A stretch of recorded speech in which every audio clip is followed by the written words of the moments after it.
নমস্কার বন্ধুরা, নিয়ে আসলাম আজকে একদম বিনা ঝালের রেসিপি, যাকে বলে স্বাদের লাউ। এই লাউটা নিয়ে চলে এসেছি আজকে একটা রেসিপি করার জন্য। এটা দিয়ে কী হবে জানো তো? আর দেখে বুঝতে পারলে কিছু হয়নি তো, বুঝতে পারোনি তো কিছু। এটা হলো গিয়ে শুক্তো। তো মাছের মুড়ো দিয়ে করেছি আজকে লাউ শুক্তো। আর বিনা ঝালে এটা খেতে ভালোই লাগে, ছোটো বাচ্চারাও খেতে ভালোবাসে, সবারই খেতে ভালো লাগে। আর এটা খেতে ভালো মানে অনেকটাই ভালো লাগে, সেটার জন্যই তো নিয়ে এসেছি চলে একদম স্বাদের লাউয়ের রেসিপিটা তোমাদের সঙ্গে একটু শেয়ার করব বলে। আর এখানে দেখো না, একটু আদা থেতলে নিচ্ছিলাম ফোড়নে দেওয়ার জন্য। তারপর আর কি একটা কড়া বসিয়ে দিয়েছি। এখন তো একটু মশলা ফোড়ন দিতেই হবে। সেরকম মশলা রান্না করি না আমি, সেটা তোমরা ভালো মতোই জানো, একদম খুব হালকা মশলায় রান্না করি আমি।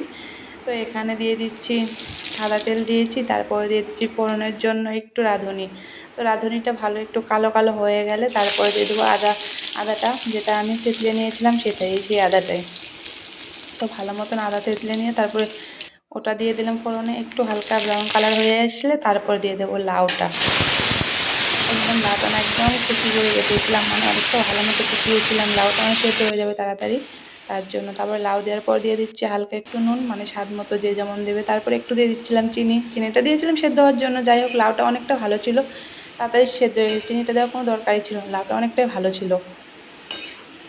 আর দেখবে কত লাউগুলো সেদ্ধ হয় না, তার জন্য সামান্য একটু চিনি দিয়ে দিলে সেদ্ধটা তাড়াতাড়ি হয়ে যায়। তার জন্য আমি কখনো কখনো চিনি দিয়ে দিই, তার জন্য আমি একটু দিয়েছিলাম। তো দেওয়ার দরকার ছিল না যেহেতু, তথাপি দিয়েছিলাম।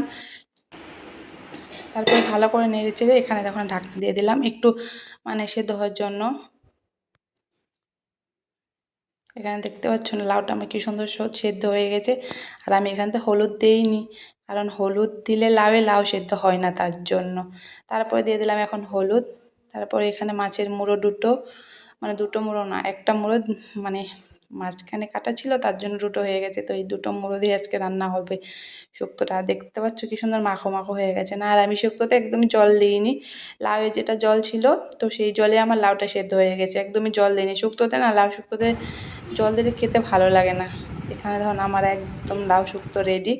আর দেখতে কি সুন্দর লাগছে না? দেখতে পেলে তো একদম খুব হালকা মশলায় আমার রান্না হয়ে গেলো শুক্তো। যাই হোক, তোমাদের কেমন লাগলো? যদি ভালো লাগে একবার তোমরাও ট্রাই করবে, আর খেতে তো খুব ভালো লাগে। তোমরা একবার ট্রাই করতে পারো লাউ দিয়ে, মাছের মুড়ো দিয়ে লাউ শুক্তো।